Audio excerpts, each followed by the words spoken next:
بسم الله الرحمن الرحيم إن الحمد لله نحمده ونستعينه ونستغفره ونؤمن به ونتوكل عليه ونعوذ بالله من شرور أنفسنا ومن سيئات أعمالنا من يهده الله فلا مضل له ومن يضلله فلا هادي له ونشهد أن لا إله إلا الله وحده لا شريك له ونشهد أن محمدا عبده ورسوله أما بعد فأعوذ بالله من الشيطان الرجيم بسم الله الرحمن الرحيم يخادعون الله والذين آمنوا وما يخدعون إلا أنفسهم وما يشعرون في قلوبهم مرض فزادهم الله مرضا وَلَهُمْ عَذَابٌ أَلِيمٌ بِمَا كَانُوا يَكْسِبُونَ صدق الله العظيم وصدق رسوله النبي الكريم الأمين وبلغناه على ذلك لمن الشاهدين والشاكرين والحمد لله رب العالمين۔ حمد و صلات کے بعد تمام تعریفیں اللہ رب العزت کی ذات کے لیے ہیں کہ جس نے ہمیں ہر طرح کی نعمت سے، ہر طرح کے انعام سے اور اپنے فضل سے نوازا۔ ہزاروں رحمتیں اور ہزاروں درود ہوں آقا دو جہاں سید الاولین والآخرین صلی اللہ علیہ وآلہ وسلم کی ذات پر کہ جن کے طفیل یہ کائنات معرض وجود میں آئی۔ سامعین ذی وقار، آج کی اس مختصر سی نشست میں سورہ بقرہ کی آیت نمبر 8 اور 9 کے حوالے سے ہم سمجھنے کی کوشش کریں گے۔ اللہ رب العزت اس سورہ مبارکہ میں ارشاد فرماتا ہے، یہ سورہ مبارکہ قرآن مجید کے بیان سے اللہ رب العزت نے اسے شروع کیا اور فرمایا کہ یہ کتاب متقین کے لیے ہدایت ہے۔ پھر 3 آیات میں اللہ رب العزت نے مومنین کی 5 صفات بیان کی، جس پہ ہم تفسیر حاصل گفتگو کر چکے ہیں، اور بعد کی 2 آیات میں اللہ رب العزت نے کفار کا ذکر کیا جو بظاہر متقین کی ضد ہیں، اور اب اس کے بعد 13 آیات میں سورہ بقرہ کی اگلی 13 آیات میں اللہ رب العزت منافقین کا تذکرہ کر رہا ہے۔ منافقین کو اللہ رب العزت عیاں فرما رہا ہے۔ فرمایا وَمِنَ النَّاسِ مَن يَقُولُ آمَنَّا بِاللَّهِ وَبِالْيَوْمِ الْآخِرِ، کہ کچھ لوگ ایسے بھی ہیں، لوگوں میں بعض انسان ایسے بھی ہیں، وَمِنَ النَّاسِ مَن يَقُولُ آمَنَّا بِاللَّهِ، وہ کہتے تو یہ ہیں کہ ہم اللہ پہ ایمان لے آئے، ہم مصطفیٰ پہ ایمان لے آئے، آمَنَّا بِاللَّهِ وَالْيَوْمِ الْآخِرِ، کہ ہم اللہ پہ ایمان لے آئے اور یوم آخرت پہ ایمان لے آئے۔ وہ خوبیاں جو اللہ رب العزت نے سورہ بقرہ کی ابتدائی آیات میں 5 صفات جو مومنین کے بیان کی ہیں، اللہ فرماتا ہے لوگوں میں کچھ ایسے بھی ہیں جو کہتے ہیں ہم میں یہ صفات پائی جاتی ہیں، من یقول آمنا باللہ وبالیوم الآخر وما هم بمؤمنین، اللہ فرماتا ہے ایمان تو ان کے قریب سے بھی نہیں گزرا، وہ مومن حقیقت میں نہیں ہے۔ یخادعون اللہ والذین آمنوا، اللہ رب العزت فرماتا ہے کہ تمہاری یہ سرشت، تمہارا یہ کام اور تمہاری یہ جرت کہ تم دل سے اللہ کو قبول نہیں کرتے، بظاہر تم اپنے آپ کو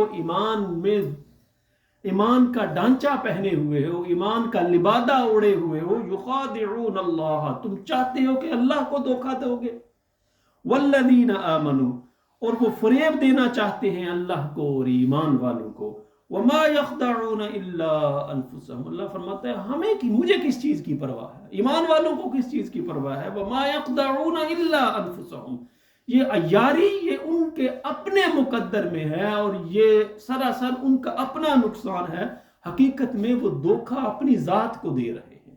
وما یخدعون الا انفسهم وما یشعرون، اور اس چیز کا انہیں ادراک نہیں ہے، شعور نہیں ہے۔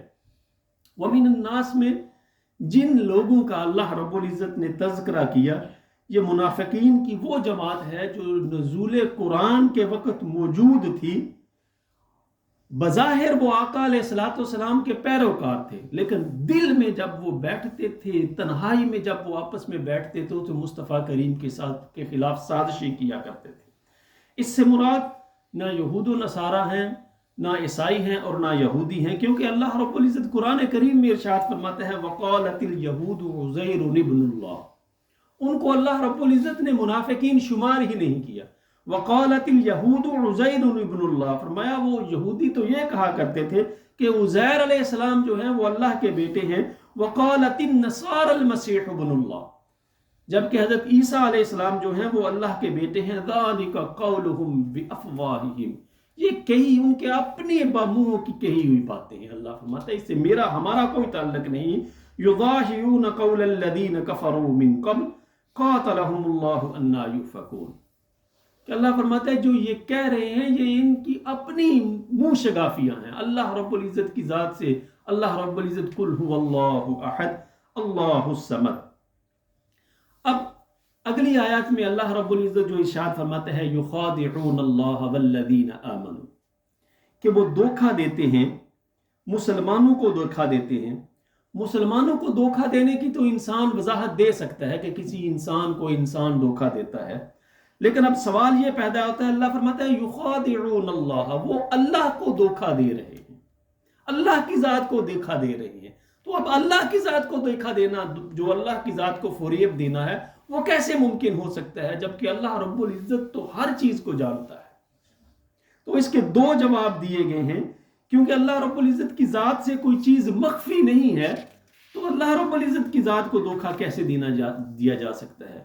تو پہلا جواب تو یہ ہے کہ یہاں پہ جو اللہ رب العزت نے فرمایا یخادعون اللہ والذین آمنوا، لفظ اللہ سے پہلے ہم محذوف رسول اللہ کی ذات کو دیتے ہیں کہ وہ دھوکہ دیتے ہیں اللہ کے رسول کو اور مومنین کو وہ دھوکہ دیتے ہیں۔ اس لیے اللہ رب العزت فرماتا ہے یخادعون اللہ والذین آمنوا۔ اور دوسرا اس کا جواب یہ ہے کہ اللہ رب العزت کا نائب اس دنیا میں کون ہے؟ خلیفۃ اللہ فی الارض رسول اللہ کی ذات ہے۔ گویا رسول اللہ کی نافرمانی کرنا اللہ رب العزت کی نافرمانی ہے، اس لیے اللہ نے فرمایا یخادعون اللہ والذین آمنوا۔ قرآن کریم کی متعدد آیات ہے، اللہ فرماتا ہے من یطع الرسول فقد اطاع اللہ، جس نے رسول اللہ کی اطاعت کی اس نے اللہ رب العزت کی اطاعت کی۔ گویا جو نبی اکرم کو دھوکہ دے رہا ہے، فریب دے رہا ہے، وہ اللہ رب العزت کی ذات کو دھوکہ دے رہا ہے۔ اس لیے اللہ رب العزت نے فرمایا، اور پھر دوسری جگہ پہ اللہ کتنا خوبصورت بیان ہے، اللہ فرماتا ہے ان اللہ اشترى من المؤمنین انفسهم واموالهم بان لهم الجنہ۔ کتنے خوش بخت ہیں وہ مومنین کہ جن کی جانوں اور جن کے مال کے بدلے میں اللہ رب العزت نے جنت کے بدلے میں ان کی جانوں کو اور ان کے مالوں کو اللہ نے خرید لیا۔ اور پھر اللہ فرماتا ہے ان الذین یبایعون، اب یہاں پہ جن لوگوں نے رسول اللہ کی عقبہ ثانیہ میں بیعت کی ان کا ذکر کیا جا رہا ہے۔ اللہ فرماتا ہے ان الذین یبایعون انما یبایع رسول اللہ، جن لوگوں نے تمہاری بیعت کیا حقیقت میں انہوں نے اللہ رب العزت کی بیعت کی ہے، حقیقت میں جو وعدہ کیا ہے انہوں نے اللہ رب العزت کے ساتھ وعدہ کیا ہے۔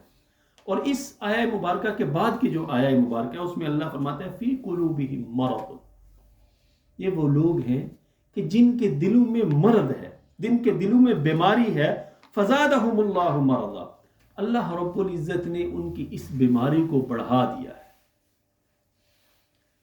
یہ یہاں پہ منافقین کا ذکر ہو رہا ہے نا، اللہ ویسے بھی قرآن کریم میں فرماتا ہے لَإِن شَكَرْتُمْ لَأَزِيدَنَّكُمْ وَلَإِن كَفَرْتُمْ إِنَّ عَذَابِي لَشَدِيدٌ، شکر کرو گے اللہ نوازتا جائے گا، نوازتا جائے گا، اور اگر ناشکری کرو گے ان عذابی، پھر دنیا تمہارے پیچھے نہیں لگے گی، تم دنیا کے پیچھے لگ جاؤ گے۔ اللہ فرماتا ہے، وہ حدیث ہے نا جس کا مفہوم یہ ہے کہ اللہ فرماتا ہے جب تم کوئی ارادہ کرتے ہو تو اللہ کی ذات بھی ایک ارادہ کرتی ہے، اگر تم اپنے ارادے کو اللہ کے ارادے کے سپرد کر دو تو پھر ساری دنیا تمہارے پیچھے چلے گی، اور اگر تم اپنے ارادے کو اللہ کی ذات کے سپرد نہ کرو، اپنے ہوس کی پیروی کرنا شروع کر دو تو پھر کبھی بھی تم رج نہیں سکتے. تو اللہ رب العزت فرماتا ہے فی قلوبہم مرض، جو ادھر کے ہیں نہ ادھر کے ہیں، فرمایا ان کے دلوں میں ایک بیماری ہے اور اللہ رب العزت نے اس بیماری کو بڑھا دیا. وَلَهُمْ عَذَابٌ، یہ تو دنیا کی بات ہے، آخرت میں ان کے لیے دردناک عذاب ہے. بِمَا كَانُوا يَكْذِبُونَ. انسان کے بدن بیماری کیا چیز ہے؟ ایک ایسا عارضہ انسان کو لاحق ہو جاتا ہے وقتی طور پر کہ جس عارضے کی وجہ سے، جس تکلیف کی وجہ سے روزمرہ کی اس کی زندگی جو ہے وہ متاثر ہو جاتی ہے. جیسے ایک بخار ہے، جب ہو تو انسان کے کام میں سست روی آ جاتی ہے. کوئی بھی بیماری ہو، وہ عارضی ہو یا دائمی، لیکن وہ اس کے کام میں سستی آ جاتی ہے. اور اسی طرح یہ کچھ عوارض جسمانیاں ہوتے ہیں اور کچھ بیماریاں ایسی ہوتی ہیں کہ جن کو مجازی مرض کہا، جیسے حسد ہے. بظاہر وہ کوئی تکلیف نہیں ہے لیکن انسان اندر ہی اندر دل میں کڑتا رہتا ہے. شعور کی، اب علم اور شعور میں کیا فرق ہے؟ یہ کتاب ہے، اس کو میں پڑھ رہا ہوں، اس کو پڑھنے کے بعد، عقل سے پڑھنے کے بعد جو علم حاصل ہوتا ہے، جو آپ کو انفارمیشن حاصل ہوتی ہے، اسے علم کہتے ہیں. اور شعور کیا ہے؟ شعور یہ ہے کہ کسی چیز کو حواس خمسہ کو دیکھنے، مثال کے طور پر دیکھنے سے، سننے سے، ہاتھ لگانے سے جو آپ کو انفارمیشن، جو آپ کو علم آئے، اسے شعور کہتے ہیں. جیسے یہ ایک موبائل ہے، دیکھنے سے جو بھی دیکھے گا اس کو یہ پتہ چل جائے گا کہ یہ موبائل ہے. اس چیز کی انفارمیشن، اس چیز کا علم تمہارے پاس آنا، یہ شعور ہوتا ہے. تو اللہ فرماتا ہے فی قلوبہم مرض. جب انسان دل سے اللہ کے احکامات کی پیروی نہیں کرتا، اللہ فرماتا ہے پھر اس کے دل میں جو بیماری ہوتی ہے وہ پنپتی رہتی ہے، وہ بڑھتی رہتی ہے، وہ کم نہیں ہوتی، وہ بیماری بڑھتی رہتی ہے. جیسے وہ پچھلے جمعۃ المبارک میں ایک حدیث ہم نے بیان کی تھی. آقا علیہ الصلوۃ والسلام نے فرمایا جب بندہ گناہ کرتا ہے تو اللہ اس کے دل میں ایک سیاہ نقطہ لگا دیتا ہے. اگر وہ توبہ کر لے، وہ نادم ہو جائے، بارگاہ اللہ رب العزت میں واپس آ جائے، تو اللہ فرماتا ہے میں اس کے دل کو صاف کر دیتا ہوں. اگر پھر وہ اپنے گناہ پہ ڈٹا رہے تو اللہ فرماتا ہے اس کے سارے دل کو میں کالا کر دیتا ہوں. تو یہ فی قلوبہم مرض فزادہم اللہ مرضا، تو میں ان کی جو بیماری ہے اس کو بڑھا دیتا ہوں. اب اس آیہ مبارکہ میں آخری ایک بات بیان کر کے گفتگو کو سمیٹتا ہوں وقت کی قلت، کہ انسان دل سے اقرار نہیں کر رہا، دل میں کوئی بات ہے، ظاہر کوئی بات کر رہا ہے. یہ کیا ایک جھوٹ کی ایک قسم ہے اور جس کی بہت بڑی ممانت ہے. حضرت ابو ہریرہ رضی اللہ تعالی عنہ فرماتے ہیں کہ آقا علیہ الصلوۃ والسلام نے فرمایا کفا بالمرء کاذبا ان یحدث بکل ما سمع، کہ انسان کے جھوٹا ہونے کے لیے یہ کافی ہے کہ جو بات وہ سنے وہ آگے پھیلا دے، اس کی تحقیق نہ کرے. سنی سنائی بات کو انسان کے جھوٹا ہونے کے لیے کافی ہے کہ وہ آگے بیان کرتا رہے. اسپیشلی آج کل ہمارے جو موبائل کا ٹرینڈ ہے، کوئی بھی دوستو حدیث آپ کو موصول ہو، آپ اس کی تحقیق کریں. کیا میرے آقا و مولا سید الانبیاء صلی اللہ علیہ وسلم نے یہ بات بیان فرمائی ہے؟ اگر بیان فرمائی ہے، آپ کی تحقیق اس بات کی اجازت دے، آپ مطمئن ہو تو پھر آگے اسے شیئر کریں. ابھی رمضان آنے والا ہے، آپ کو میسیج جائیں گے، آقا علیہ الصلوۃ والسلام نے فرمایا اس پہ جنت واجب، جو سب سے پہلے خوشخبری دے گا فلاں تاریخ کو روزے آ رہے ہیں. کوئی ایسی حدیث نہیں ہے، کوئی ایسی بات مصطفیٰ کریم صلی اللہ علیہ وسلم نے نہیں فرمائی.